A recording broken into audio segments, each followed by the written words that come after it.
कल तक जो ज़ावियार नायाब के साथ खड़ा था और उसकी हर हाँ में हाँ मिलाता था और उसके लिए पूरी दुनिया से लड़ बैठा था, आज उसकी एक बात सुनने को तैयार नहीं। उसकी हर बात उसको झूठ लग रही है और उसको ऐसा लग रहा है कि नायाब से बड़ा झूठा इस पूरी दुनिया में कोई नहीं है। इस बातों को सोच सोच कर नायाब बेचारी बहुत परेशान है कि आखिर उसके साथ क्या हो गया। अपनी दादी से कहती है कि मेरे नसीब इतने बुरे होंगे, मैं तो सोच भी नहीं सकती थी। हर कोई मुझसे इतनी नफरत करता है। देखिए आज मेरा अपने घर में ही कोई ठिकाना नहीं रहा, ना मैं इधर की रही और ना मैं उधर की रही। जिस पर उसकी दादी कहती है कि उन लोगों को बहुत जल्द तुम्हारे साथ किए गए इस सारे सलूक का एहसास हो जाएगा। देख लेना वो खुद आकर माफ़ी मांग के तुम्हें यहाँ से लेकर जाएंगे। जिसको सुनकर वो कहती है कि मुझे तो ऐसा कुछ भी नज़र नहीं आ रहा, क्योंकि मुझे ऐसा लग रहा है कि हालात और ज़्यादा ख़राब होने वाले हैं। मुझे नहीं लग रहा कि कुछ भी ठीक होगा। जिसको सुनकर वो कहती है कि तुम फिक्र मत करो, देख लेना तुम्हें मेरे पे यकीन है। जिस पर वो कहती है कि दादी अब मैं खुद आपको छोड़कर नहीं जाना चाहती, क्योंकि मैं जानती हूँ कि मेरे अलावा आपका कोई भी ख्याल नहीं रखेगा और आपको ऐसे बिला वजह परेशानी होगी। इसलिए मैं आपको छोड़कर नहीं जाऊंगी। जब तक आपकी सेहत ठीक नहीं हो जाती मैं इधर ही रहूंगी। लेकिन अब देखेंगे कि दूसरी तरफ निगार को इन सब चीज़ों का मौका मिल चुका है और वो काफ़ी ज़्यादा खुश हो चुकी है कि ये तो बहुत ही अच्छा काम हो गया कि ये लड़की अपने मुंह से उधर चली गई है, यानी कि अब मैं एक और नया फसाद खड़ा करूंगी कि वो अपनी मर्ज़ी से गई। मैंने तो उसको कुछ भी नहीं कहा, अगर उसकी मर्ज़ी होगी तो वो खुद ही वापस चली आएगी, वरना उधर अपनी मर्ज़ी बेचारी से। थक हार कर सोचती है कि क्यों ना अपनी दादी के पास चली जाए ताकि उसको थोड़ा सुकून हो जाए। लेकिन कहीं ना कहीं वो जानती है कि उसकी भाभी उसके साथ कैसा सलूक करेगी। वो सिर्फ दौलत की पुजारन थी जिसकी वजह से वो खुश थी, वरना अब उसको एक पल के लिए भी वहाँ नहीं रहने देगी। जैसे ही वो बेचारी जाती है घर पे और जाकर देखती है कि उसकी भाभी उसको ऐसे पड़ जाती है, ऐसे चील कौवे पड़ जाते हैं, और वो कहती है कि तुम्हें शर्म नहीं आती? किस मुंह से तुम इधर आई हो? आखिर क्या चाहती हो? तुम्हारी वजह से इस घर में कितने दंगे फसाद हो चुके हैं और क्या क्या जलालत हो चुकी है।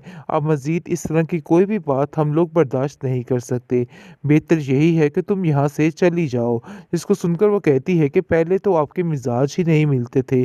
आप तो इतना प्यार करती थी और इतने सलूक से मेरे से बात करती थी, लेकिन अचानक ऐसा क्या हो गया कि आपके रवैये बदल चुके हैं? इस पर वो कहती है कि अचानक ऐसा ये हुआ है कि तुम्हारी हरकतें बदल चुकी हैं, इसलिए जो कुछ होना था सो हो गया। अब इस घर में दाखिल मत होना, तुम्हारा इधर कोई भी जगह नहीं है। जिसको सुनकर वो कहती है कि आखिर कितनी आसानी से आप कैसे ये सब कुछ कह सकती हैं? देखिए ऐसा नहीं हो सकता और ना ही मैं यहाँ से जा सकती हूँ। उसकी दादी को उसकी बात पर पूरा पूरा यकीन है लो, लेकिन वो बेचारी बिल्कुल खामोश रहती है और कहती है कि बस कर दो ये तमाशे, आखिर कब तक ये तमाशे करते रहोगे? लेकिन आप देखेंगे कि दादी बेचारी की बात कोई भी नहीं सुनता है, बल्कि दिक्के मारकर नयाब को वहाँ से बाहर निकालने की प्लानिंग शुरू हो जाती है। इस पर दादी की तबीयत भी काफ़ी ज़्यादा ख़राब होने लग जाती है और बेचारी के पास कुछ भी नहीं रह जाता है। ऐसा लगता है कि नायाब को कि वो बिल्कुल अकेली रह चुकी है। हर कोई हर तरफ से उसको ठुकराता जाता है और वो बेचारी अकेली ही हर चीज़ का मुकाबला करती रहती है। दूसरी तरफ ज़ावियार भी अपनी ज़िंदगी में खुश नज़र आ रहा है और उसको ऐसा लग रहा है कि जैसे सब कुछ ठीक हो गया है जिस दिन के नायाब उसकी ज़िंदगी से निकल चुकी है। बेहतरीन ड्रामा सीरियल दिल ना दान के इस एपिसोड में आप देखेंगे कि अब जाकर समझ आ चुकी है बेचारी नायाब को कि उसको किसी का साथ नहीं मांगना चाहिए। जिस पर वो जुनैद से साफ साफ कहती है कि आपने आज तक मेरे लिए बहुत कुछ किया है, बेशक एक भाइयों से बढ़कर किया है, लेकिन मज़ीद मैं आपकी ज़िंदगी को इस तरह से बर्बाद नहीं कर सकती।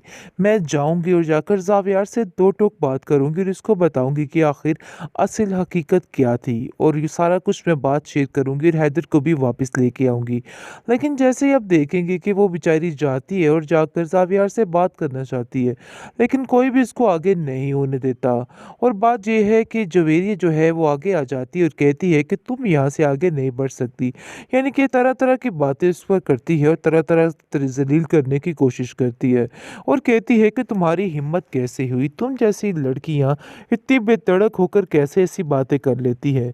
बहुत ज़्यादा उसकी यानी कि इज़्ज़त नफ्स को ठेस पहुँचाती है तो एक थप्पड़ उसके मुँह के ऊपर मार देती है नायाब और कहती है कि तुम्हें शर्म आनी चाहिए। मैंने तुम्हें पहले भी समझाया था कि तुमने जो हरकत की है बहुत गलत की थी, लेकिन दोबारा तुमने वही काम किया है। दोबारा मुझे इसी तरह से तुमने ज़लील करने की कोशिश की है। अब मैं तुम्हें बर्दाश्त नहीं करूँगी। जिस पर आप देखेंगे कि उसकी माँ कहती है कि तुम्हारी हिम्मत कैसे हुई ये सारा कुछ करने की? मुझे तो समझ ही नहीं आ रही कि आखिर तुम ऐसा कैसे कर सकती हो? आगे से आप देखेंगे कि तानिया खड़ी होती है और कहती है कि तुम अंदर नहीं आ सकती हो। ज़ावियार से तो मिलना नामुमकिन सी बात है। निगार भी ढाल बनकर खड़ी हो जाती है तानिया की और कहती है कि तानिया बिल्कुल ठीक कह रही है। उसको दिक्कत देकर इस घर से बाहर निकालने की कोशिश की जाती है, जिस पर सब लोग मिलकर यही कहते हैं कि इस औरत को यहाँ पर नहीं आने दिया जाएगा। इस पर आप देखेंगे कि उसको इस घर से बाहर निकाल दिया जाता है। बेचारी दर-बदर की ठोकरें खाती हुई नज़र आती है। उसको समझ ही नहीं आ रही कि वो क्या करे, लेकिन बेचारी थक-हार कर सोचती है कि क्यों ना अपनी दादी के पास चली जाए ताकि उसको थोड़ा सुकून हो जाए।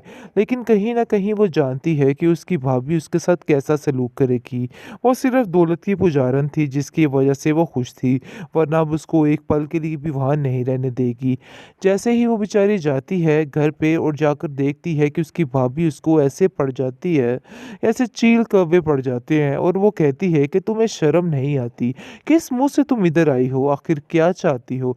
तुम्हारी वजह से इस घर में कितने दंगे फ़साद हो चुके हैं और क्या-क्या ज़लालत हो चुकी है। अब मज़ीद इस तरह की कोई भी बात हम लोग बर्दाश्त नहीं कर सकते। बेहतर यही है कि तुम यहाँ से चली जाओ।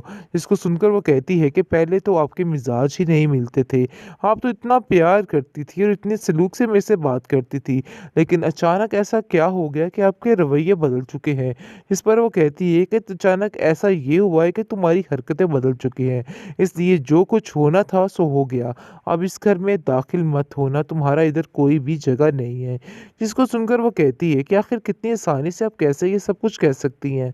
देखिए ऐसा नहीं हो सकता और ना ही मैं यहाँ से जा सकती हूँ। उसकी दादी को उसकी बात पर पूरा-पूरा यकीन है लेकिन वो बेचारी बिल्कुल खामोश रहती है और कहती है कि बस कर दो ये तमाशे, आखिर कब तक ये तमाशे करते रहोगे? लेकिन आप देखेंगे कि दादी बेचारी की बात कोई भी नहीं सुनता है, बल्कि दिक्के मारकर नयाब को वहाँ से बाहर निकालने की प्लानिंग शुरू हो जाती है।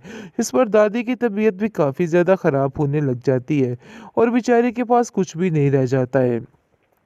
ऐसा लगता है कि नायाब को कि वो बिल्कुल अकेली रह चुकी है।